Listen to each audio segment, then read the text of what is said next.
Hey everyone, welcome to Josh's Boxes. My name is Josh. Today, as you can probably tell by the thumbnail and the title, I'm going to do a Crush Chronicles video, which I have not done in a long time. I think it's been over a year since I made one. I've kind of been more interested in making D&D type videos. If you're a subscriber of mine who you don't know me in real life and you subscribe because of D&D stuff, go ahead and feel free to watch this or skip this or whatever. But yeah, it's been a while since I made a Crush Chronicles video. But I figured today's as good a time as any. Give a little the next piece of the puzzle. Where we left off. I remember who we were talking about, but I don't remember their fake names. I just spit everywhere. So I'm just gonna, I'll link the video probably right here.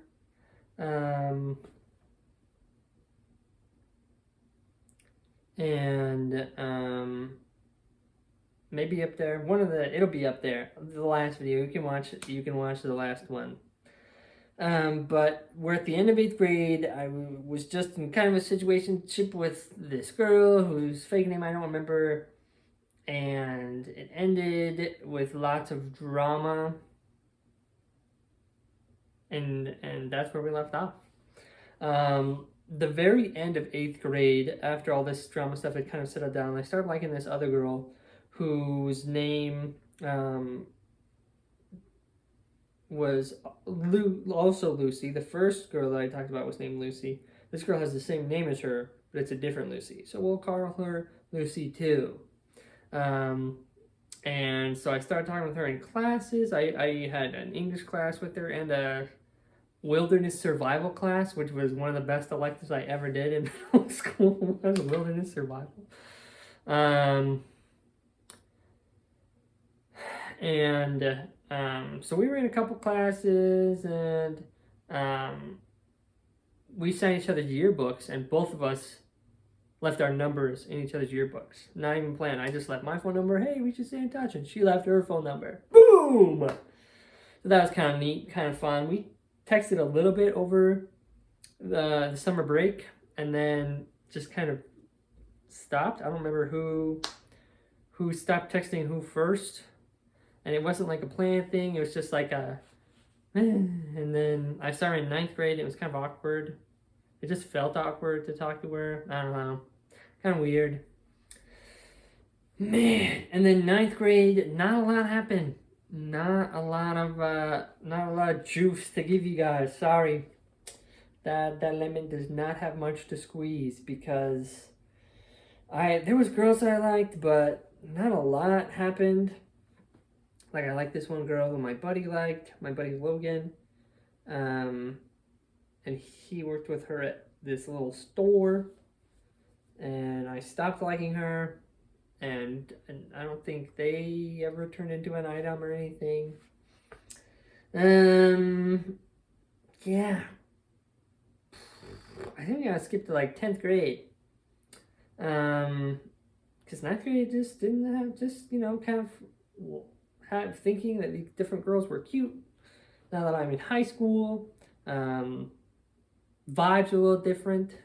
Dating's a little bit more serious. Relationships are a little bit more mature. Not much to say besides that. Not much to say. So 10th grade, there was this really quiet girl in my health class who I thought was kind of cute.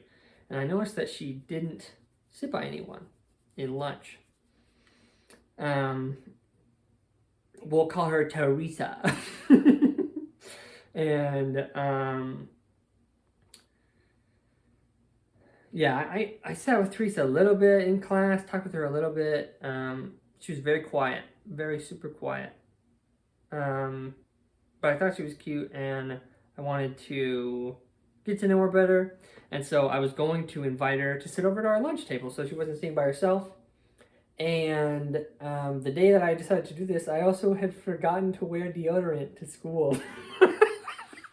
So So I didn't do it because I didn't want to scare her off by not wearing deodorant. And so that was like a Friday over the weekend. Then on the Monday, I went to go sit with her and like invite her over, and someone beat me to it.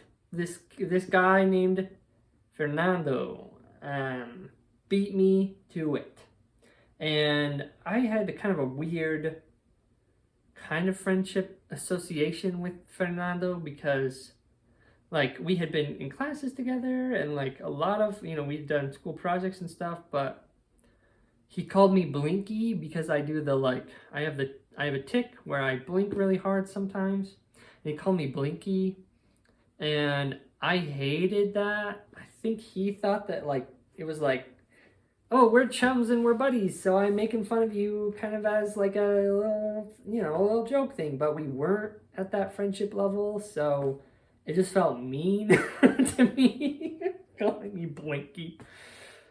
He beat me to it. He started sitting with her, and he invited her to his lunch table. It was he beat me by like 2 minutes. And that's all that came out of that. And I'm like, okay, well, she's got friends, I guess. Good on you, dude. Kind of fun we had the same idea, because he was also in my health class. So he probably had the exact same idea in his noggin, and he executed it first. The early bird gets the worm, I guess. And I don't think that anything even came out of that. I didn't see her after sophomore year. Maybe she moved, or maybe I just stopped paying attention. I don't know. Anyways, Teresa. And I drew a comic based off of that, but I don't know where it is, or I'd show it. But it was like, oh, I wasn't fast enough, or something. Here's where it gets kind of exciting in the 10th grade, because in the 10th grade, I turned 16. And if you recall from previous videos, my parents had a rule where I couldn't go on dates until I was 16. And so I'm like, I can go on dates with girls now. So I just turned 16, and there was this dance coming up, El Cheapo dance, where the rule was like it was a t-shirt dance, not dressed up fancy, and you couldn't spend more than $20.16 on the date, because that was the year, on the date. And I was like, oh, I don't think I'll go to that. But then one of my buddies, Peyton, was in a bunch of my classes, and so was the original Lucy, who I liked all the way back in the 7th grade, and who things did not, it was really awkward, because I was awkward. It was mostly because I was really awkward, honestly. So, poor girl. But anyways, Peyton's like, dude, Lucy is always looking over at you, like all the time. She's like staring at you all the time. I think she likes you. And I'm like,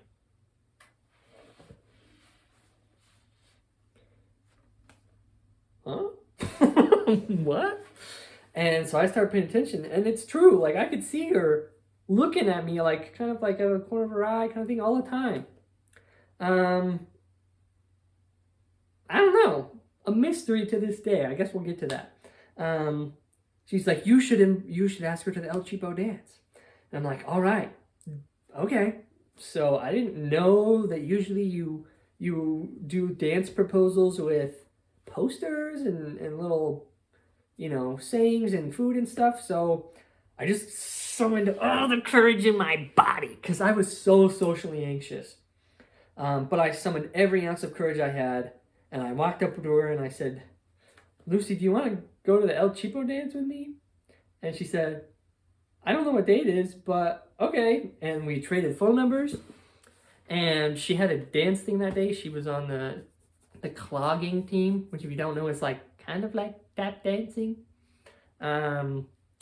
She couldn't go because she had like a clogging dance thing then. But she was like, I can't go to the dance, but me and some friends are going to the temple and this Saturday, and you can come with us then. And I'm like, oh, okay, like, cool. Like, I was trying a date, it didn't work out, and she invites me to something else. Like, this is my first date. This is the first date I'm going on. This is exciting, and it's with this girl that I kind of have an awkward history with.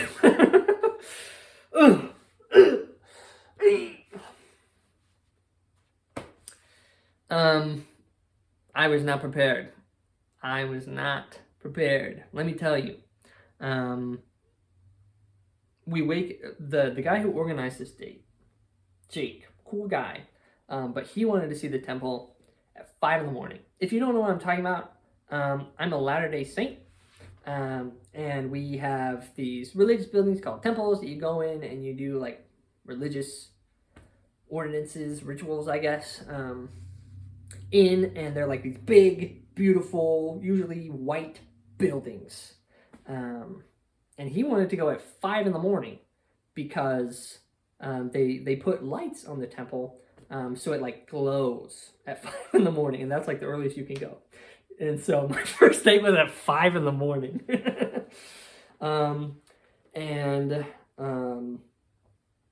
So we meet in the school parking lot, and she says that she will drive. So I get there, I'm waiting for her, and she comes with 2 other friends.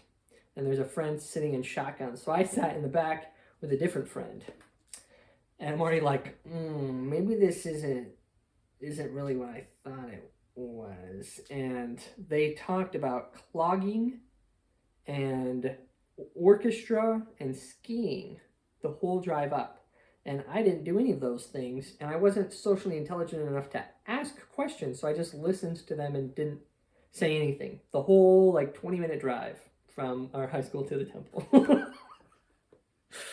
And we go to the temple, it's nice, it's good, very sacred experience. And then we go to Jamba Juice afterwards. And I'm like, hey, I'll pay for your Jamba Juice. And she's like, no, that's okay. Okay. And then I got a Jamba Juice. I'd never been before. So I just got whatever. And then we all sat at a table with me and her and these 2 other friends. And then these other 2 people who clearly were on dates, because it was 2 guys and 2 girls, and they sat next to other, and they paid for each other, and the guys paid for the girls, and they sat next to each other, and they were off on their own table. Like, they were clearly on dates, and I don't think that I was. Looking back, I don't think that it was, but I didn't know this was my first date. And they keep talking about skiing and orchestra and clogging and babysitting and just all this stuff that I didn't really know how to talk about. And so I am just slurping my Jamba Juice. I couldn't, it wasn't working. The suction wasn't pulling it up. I don't know what the heck I was doing, so I was just pretending to slurp up this Jamba Juice, hoping they wouldn't notice that I wasn't making any progress. What a nightmare. What a nightmare. I was stressing so hard. And then after Jamba Juice, she dropped me back off at the high school parking lot, and I went home. It's 8 a.m. My dad's like, how was it? How was your first date? And I'm like, I don't want to go on dates anymore. Because I didn't talk to her. It was awkward. I don't know. So I don't know if she was looking at me just because she also remembered the history and was worried that I would do something, try and pursue her again and make things awkward. I don't know. Maybe she did kind of have interest. I don't know. A little test and I failed. Doesn't matter, I guess, but I guess we'll never know. So that's the story of my first date. And the freaking Jamba Juice. I eventually got it. I eventually figured out how to make the suction work in the straws, but I was stressing out. And I didn't go on a date for another 10 months. 9 months. That was in January, and I went late September. was my second date and my first like real date. I went a long time because I was not super impressed by my first dating experience, which it wasn't. It wasn't even a first date. And that'll take us to about the end of sophomore year. And then sophomore year is, and from sophomore year till present day, basically, there's like interesting things that happen the whole time. So there's a little update of those first high school years, those early Josh years, trying to figure out dating, trying to figure out how to make girls like him, and he doesn't know. He doesn't know. Poor guy. Ugh. Hopefully you enjoyed this story. Hopefully you thought it was kind of funny. Hopefully you can learn a little bit. Hopefully I think the lesson is, if you get invited to your first date at 5 a.m, say no. I don't know. Thanks for watching. Until next time, ciao.